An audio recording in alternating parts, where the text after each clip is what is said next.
Chantel! Sa pagsisimula ng linggo, 2 star dreamers ang pinili ni Kuya upang maging official housemate.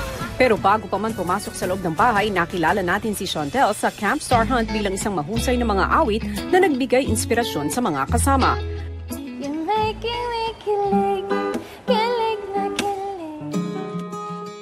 Naging tapat rin ito sa kanyang nararamdaman para sa malapit na kaibigang si Honey. I love you.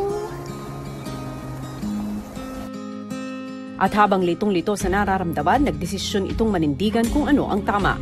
It's not gonna help me and you. We have to stop.